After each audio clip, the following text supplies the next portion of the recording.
Ndasubiriye kubaramutsa mwese banywanyi bacu mubana natwe mu nkuru n'ibiganiro dutambutsa kuri ino chaîne yanyu rino yacu ya YouTube Shiramatsiko TV. Nane n'umwanya makuru agezeko ariko aragarukwako cane irya nino nga mu gihugu c'u Burundi kuri igenekerezo rya 13 z'ukwezi kwa gatanu mwaka wa 2026. Kaze muyagezeko agiye kwibanda kuyariko aravugwa cane mu birabana n'umutekano ndetse na politike. Muri ano makuru turaza kugaruka ku bintu biriko birabera nga mu gihugu c'u Burundi. Perezida Evariste Ndayishimiye muri kino gihe arageramiwe. Turaza kugaruka ku manama akomeye cane ariko arakorwa na bimwe mu bicocoro by'umugambwe CNDD FDD ndetse na bamwe mu basirikare badashigikiye Perezida Evariste Ndayishimiye ngo kuba Ndayishimiye yaravuguruje umukuru w'igihugu Prime Niyongabo abicishije mu kinyamakuru cyigenga vyoba ari ibintu bisanzwe. Muri ano makuru turaza kubabwira ivyo twajeje kumenya, tugaruke no ku busesanguzi ku kugene General Neva hari bamwe yafunze mu gihe ikambi ya Kabaze ya Turika abashika 30 barafunzwe, ariko nanone Perezida Ndayishimiye yakoze akaba yararikoze ariko akabura ico yashikako.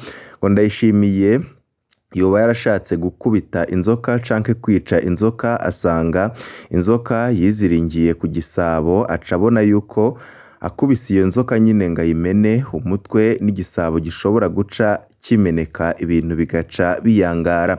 Muri kano kanya hari amakuru ariko aravugwa y'amanama y'urutavanako rwihishwa canke yo mu kinyegero ariko harakorwa na bamwe mu basirikare harimwo abagenerale na bamwe baturuka mu mugambwe CNDD FDD batishimiye ukugene Perezida Evariste Ndayishimiye arongoye Uburundi.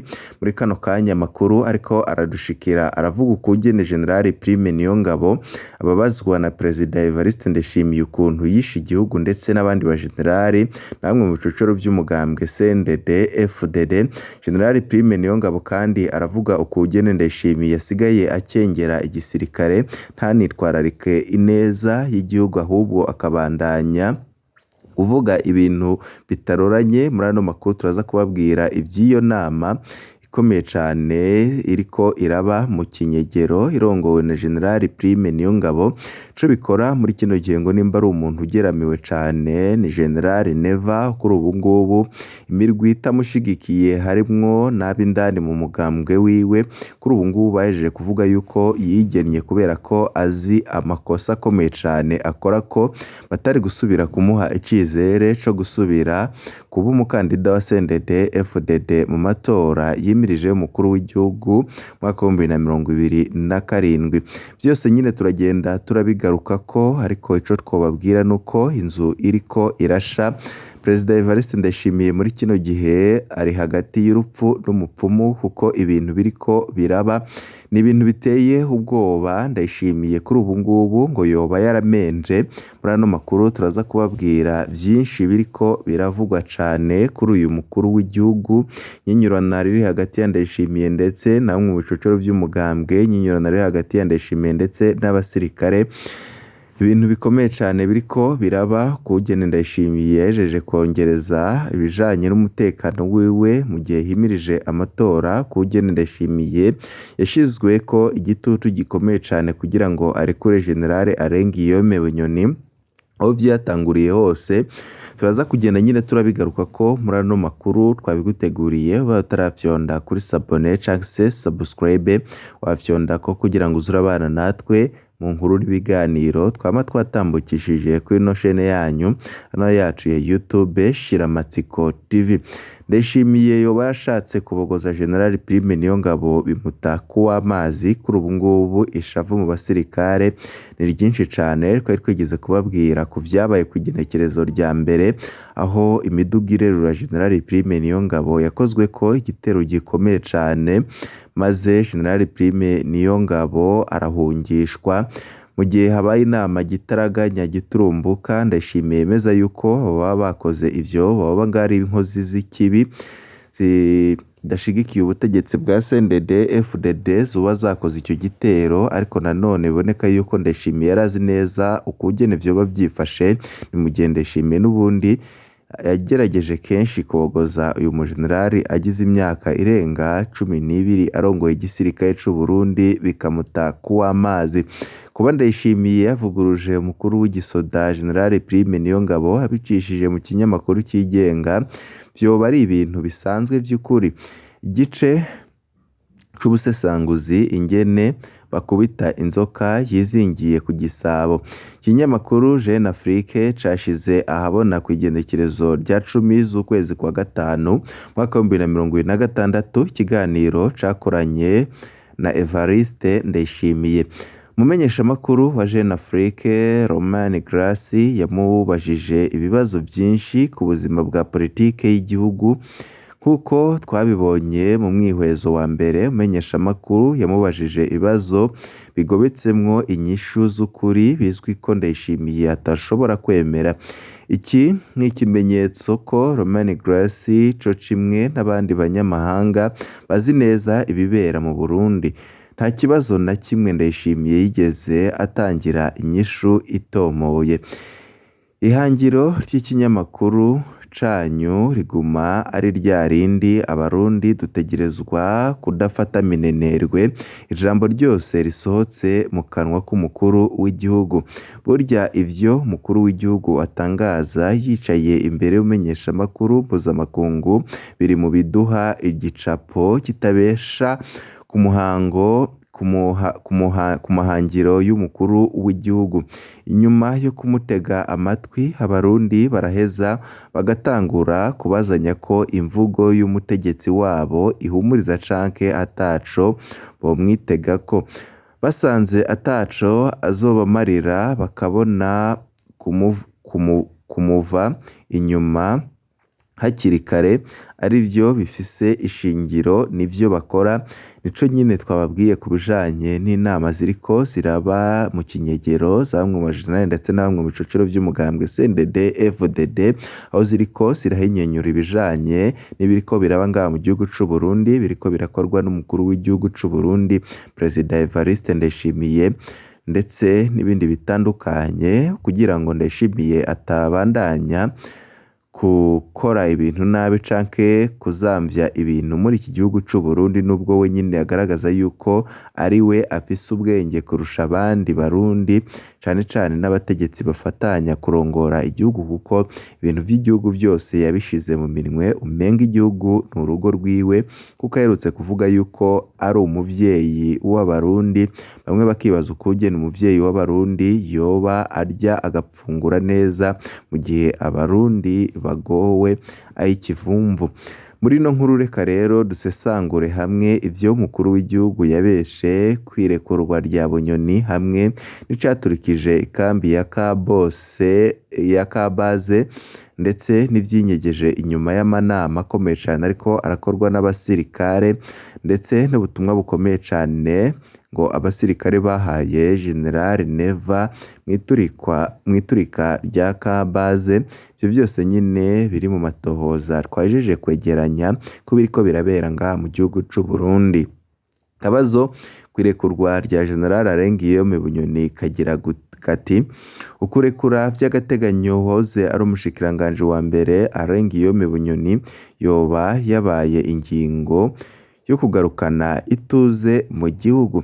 Turavye kugene aka kabazo kubatse, Romain Grace yagumye yibuka kugobeka inyishu mu kibazo yagiye arabaza Ndayishimiye.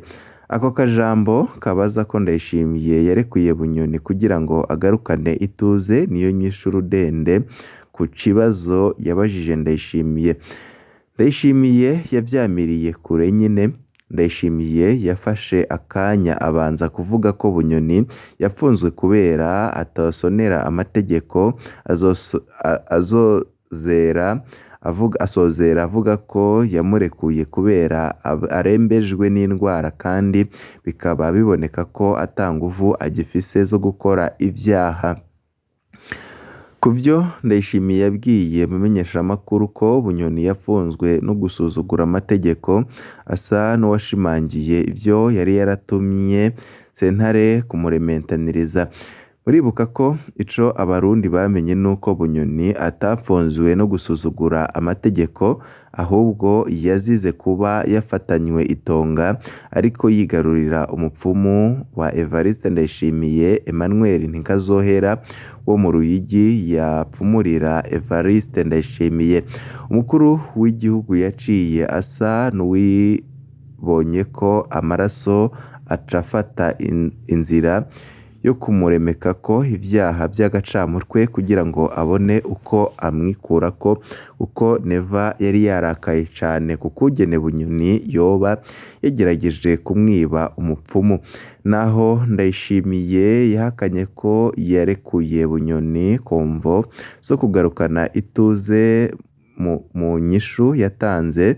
Abegereye Ndayishimiye baravuga ko yari yararahiye akarengwa ko Bunyoni atazomuvana mu munyororo, ariko umukuru w'igihugu yoba yaragondojwe bikomeye n'abakomeye mu butegetsi bwa Tanzania, bihurirana nuko hari ibihangange mu mugambwe iwe CNDD FDD bimusaba kurekura Bunyoni kugira ngo amatora ya 2027 azogere umugambwe usa n'uwiyunze.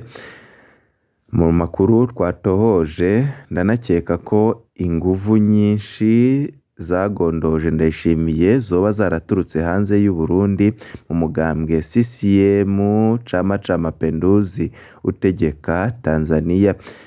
Birashoboka cane ko ibihangange muri CNDD FDD bibona ifungwa rya Bunyoni nk'akarenganyo vyoba vyabanje gucengeterana n'abategetsi bo muri Chama cha Mapinduzi kugira ngo bafashe kugondoza umukuru w'igihugu wari wararahiye akarengwa yuko adateze gupfungura umukeba wiwe mu vya politike Generali Arengiyome Bunyoni.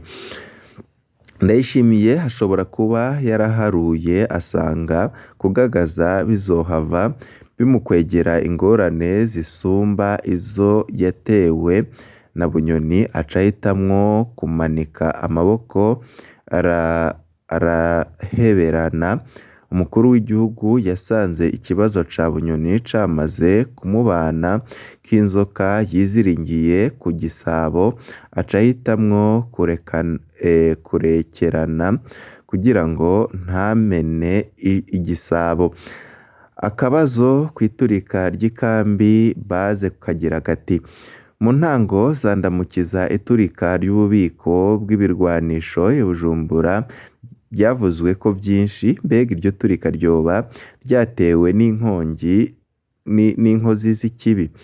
Umumenyeshamakuru wa Jeune Afrique Romain Grèce yagumye yitwararika ku bibazo abaza umukuru w'igihugu atibagiye kugobekamwo inyishu. Inyishu iri muri aka kabazo naha yabajije ko iturika ryoba ryarakozwe n'inkozi z'ikibi. Ndayishimiye yaciye abifukafuka mu kwerekana ko ku matohoza bamaze gukora atana kimwe cerekana ko ikambi yoba yaturikijwe n'abantu babiteguye. Umukuru w'igihugu yavuze ko amatohoza ya mbere ataco yashitseko. Ayo matohoza ya mbere avuga ko ataco yashitseko ntiyigeze atangarizwa abarundi. Ntituzi amatohoza avuga ayariyo. Mu kiganiro Ndayishimiye yagiranye n'umumenyeshamakuru wa Yaga kw'igenekerezo rya 18 tubibutse yuko z'ukwezi kwa kane umwaka wa 2026, tubibutse yuko yari yavuze ko bariko barabaza abasirikare bari bahari n'abari bajejwe ububiko. Sinzi rero ko ayariyo matohoza yita aya mbere yanabaye impfagusa. Tubibutse yuko abasirikare barenga 30 harimwo n'abari bajejwe ikambi ya Base bapfuzwe nyine matohoza ngo ariko arakorwa. Mu kiganiro yatanze hirya y'ejo yavuze ko hakiri ibintu bibiri yikeka ko bishobora kuba vyaratumye rirya turika riba, ngo ikambi irashobora kuba yaraturitse kubera ico yise negligence, gusamara kw'abajejwe ububiko. Ikindi ngo yibaza ko coba caratumye ikambi iturika ni bombe yoba yarashushe canke yaratugutiwe, ico yise dilatation, ica iraturika. Aha rero harakomeye cane rwose kuko Ndayishimiye yaciye ashimangira ko yikeka ko iki arico gishobora kuba carateye rirya turika. Dufatiye kuri izi nyishu za Ndayishimiye, birashoboka ko buca Gaspard Baratuza atangaza ko ikambi ya base yahiye gatokombera biturutse kuri dilatation y'ibombe.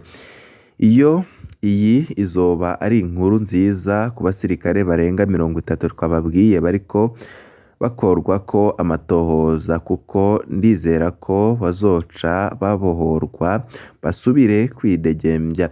Naho Ndayishimiye ahakana ko ikambi itaturikijwe n'inkozi z'ikibi, birashoboka ko izo nkozi z'ikibi zoba zihari, ariko akaba yasanze zimeze nk'inzoka yiziringiye ku gisabo, asanga nta buhinga afise bwo kuyibohora kuri ico gisabo, kandi anasanga ari hamwe yoyikubita ubuhiri n'ubundi yoca imenekana n'igisabo, aca ahitamwo guheberana. We nyine aritsinda dufatiye ku vyo aherutse gushikiriza muri Yaga, kuba yarinamuye akavuguruzanya n'umuvugizi w'igisirikare General Gaspard Baratuza ko harya ahantu hatagira umuyagankuba harya yarahejeje kumaramaza uwamutumye. Gaspard ubitangaza ariwe General Prime Niyongabo arongoye igisirikare c'u Burundi. Abarundi tubonye umukuru w'igihugu amaramaje umukuru w'igisoda bicishije mu kinyamakuru cigenga, twatahuye ko asa n'uwubwiye abarundi ko babeshwe, ahubwo ikambi yaturikijwe n'abantu babiteguye. Mu gihe hari andi masoko yacu avuga yuko iturika rya Kabaze hari ubutumwa bukomeye cane abasirikare baba bariko baraha Perezida Evariste Ndayishimiye, kuko Ndayishimiye yari yabujijwe kuba yasubira kwitoza canke kuba yasubira kubandanya ibiringo vyiwe mu kurongora igihugu, ariko Ndayishimiye akanana. Ni navyo ngo vyatumye Ndayishimiye afata ingingo yo gusubira kwigena mu gihe hasigaye umwaka kugira ngo ivyo bikorwe, wakabikora mbere kugira ngo abo bariko barategura ko Ndayishimiye atasubira kwitoza aribo nyine bariko abatange kugira ngo integuro zabo zipfe. Kuri ubu ngubu hakaba ariko haraba amanama akomeye cane arongowe na General Prime Niyongabo ndetse n'abandi ba general bakomeye cane badashigikiye Perezida Evariste Ndayishimiye, harimo na bamwe mu bicocero vy'umugambwe CNDD FDD badatahura ukugene Ndayishimiye yoba asigaye akora ibintu ko abishatse, cane cane no umugambwe CNDD FDD. Turaza kubabwira n'ibindi byinshi cane biriko biravugwa kuri iyo nama ikomeye cane yo kugira ngo Ndayishimiye ahagarikwe ku butegetsi. Tuze no kubabwira n'abandi benshi cane bari muri iyo nama, ndetse tubabwire n'ubwoba bukomeye cane bufitwe na Perezida Evariste Ndayishimiye no kugena umutekano wiwe wongerejwe, ndetse n'inyinyurana mu bihangange vya CNDD FDD kugenera ibandanije ku murindi uteye ubwoba. Byose nyine turagenda turabica irya nino mu yandi makuru tugiye kubategurira. Nimba utarafyonda kuri sabone canke se subscribe, kwesha kano karyo ufyondeko kugira ngo igihe cyose uzurabana natwe mu nkuru n'ibiganiro twama twatambukishije kuri no chaîne yanyu mukunda muri benshi Shiramatsiko TV. Ibyo byiza nivyo ndabipfurije.